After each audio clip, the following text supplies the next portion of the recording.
Hello guys, ನಾವಿವಾಗ ಹೊರಡ್ತಾ ಇರೋದು ಜೈಲರ್ ಫಿಲಮ್ ನೋಡಿದ್ದೀರಲ್ಲ, ಆ ಫಿಲಮ್ ತೆಗೆದಿರೋ ಪ್ಲೇಸ್ಗೆ. ಎಲ್ಲಿ ಅಂದರೆ ತಲಕಾಡು.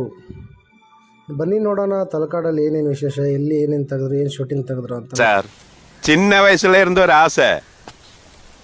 ஆசைன்னா பெரிய ஆசை, ஒரு பொருள் மேல.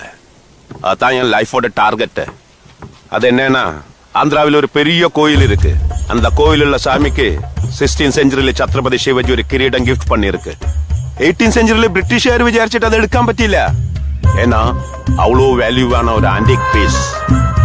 ನೋಡಿದ್ರಲ್ಲ ಗೈಸ್, ಜೈಲರ್ ಫಿಲಮಲ್ಲಿ ಕಿರೀಟ ಬೇಕು ಅಂತ ವಿಲನ್ ಆಸೆ ಪಟ್ಬಿಟ್ಟು ರಜನಿಕಾಂತ್ ಅವ್ರಿಗೆ ಅವ್ರ ಮಗನ ಕಿಡ್ನಾಪ್ ಮಾಡಿಬಿಟ್ಟು ಬೆದರಿಕೆ ಆಗ್ತಾನಲ್ಲ, ಅದೇ ಈ ಕಿರೀಟಗೋಸ್ಕರನೇ ಅವನು ಅವ್ರ ಮಗನ ಕಿಡ್ನಾಪ್ ಮಾಡ್ತಾನೆ.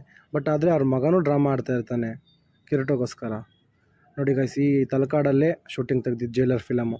ಎಷ್ಟು ಸೂಪರ್ ಆಗಿದೆ ಅಲ್ಲ ತಲಕಾಡು. ನಮ್ಮ ಕರ್ನಾಟಕನೇ ಹಂಗೆ ಎಲ್ಲ